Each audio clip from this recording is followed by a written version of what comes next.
Hi అండి. నా మనసులో మాట కోసం మీ ముందడికి వచ్చానండి. ఏమీ లేదండి,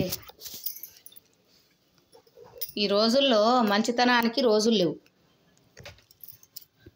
ఏదైనా చెప్పుడు మాటలు, చెప్పుడు వేషాలు, తప్పుడు మాటలు మాట్లాడే వాళ్ళకే ఈ రోజుల్లో మంచి జరుగుతోంది. ఎందుకంటారా? కుటుంబంలో తల్లి, తండ్రి, పిల్లలు ఉంటే మగపిల్లలు, లేకపోతే ఆడపిల్లలు, వాళ్ళను చదివించి పెంచి పెద్ద చేసి వాళ్ళకి అన్నీ మంచి చెడు చూసి వాళ్ళ పెళ్ళిళ్ళు చేసి వాళ్ళ బాధ్యతలు అయిన తర్వాత పిల్లలు తల్లిదండ్రుల ఆస్తుల కోసం కొట్టుకుంటున్నారండి.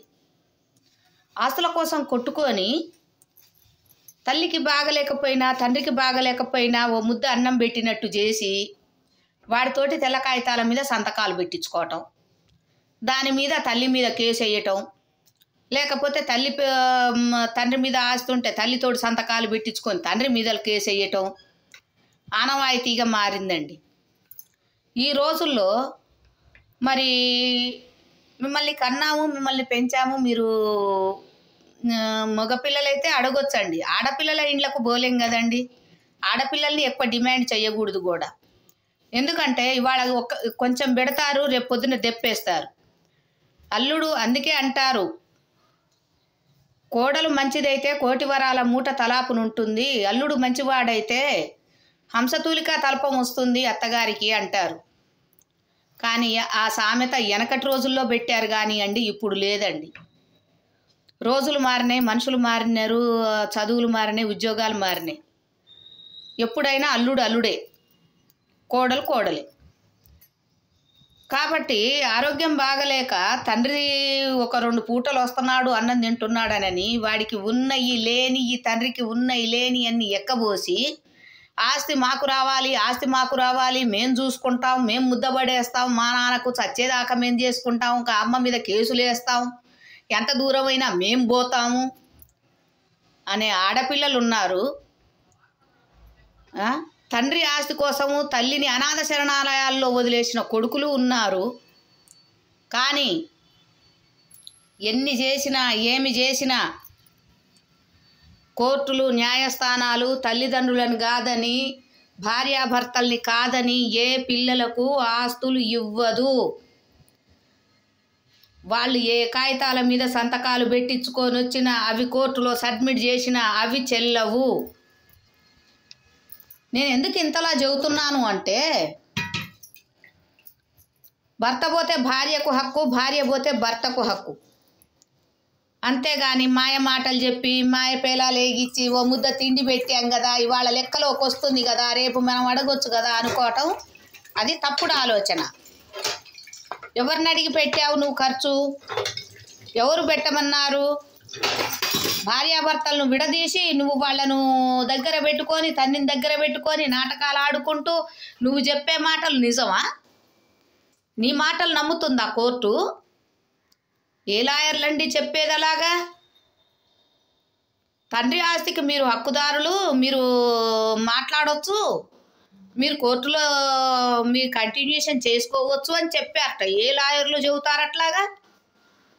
ఆ మనిషి పోయిన తర్వాత ఆటోమేటిక్గా భర్త ప్రాపర్టీ భార్యకి, భార్య ప్రాపర్టీ భర్తకి, వాళ్ళిద్దరికే సంబంధం. 3వ వ్యక్తి దీంట్లో జోక్యం కలగజేసుకోవటానికి లేదు. వాడు ఎంతటి కొడుకైనా సరే, ఏ బిడ్డ అయినా సరే. వాళ్ళ అపోహలకు పోయి జీవితాలు నాశనం చేసి తల్లిదండ్రులను విడదీసి అనరాని మాటలని ఒక ముద్ద కూడుబెట్టి నానా రకాల మాటలు అంటారా? నానా రకాలుగా ఇచ్చేస్తారా? ఏంటండి సమాజం ఎక్కడికి పోతుంది? అయినా మీకు ఇవ్వాల్సిన అవసరం ఏంటండి? ఎందుకు ఇవ్వాలి? మిమ్మల్ని కన్నారు, పెంచారు, పెద్ద చేశారు, మీకంటూ చదువులు చెప్పించారు, మీకంటూ ఉద్యోగాలు వస్తున్నాయి, మీకంటూ కుటుంబాలు ఏర్పడ్డాయి. తల్లిదండ్రుల ఆస్తుల మీద మీకేంటి స్వతంత్రం? మీకు ఎందుకు ఇస్తారు? కాబట్టి ఎవరైనా సరే పిల్లల పేర్ల మీద ఆస్తులు రాయకండి. కొడుకులైనా సరే, బిడ్డలైనా సరే. మీ తదనంతరం మీరంతా అనుభవించిన తర్వాత, మీ ఆరోగ్యాలు అవి చూసుకున్న తర్వాత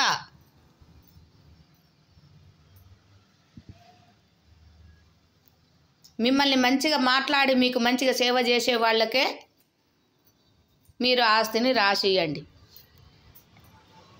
వాళ్ళు ఏదో అనుకుంటున్నారు కోర్టులో పెడితే మాది చెల్లుతుందని. అది చెల్లదండి.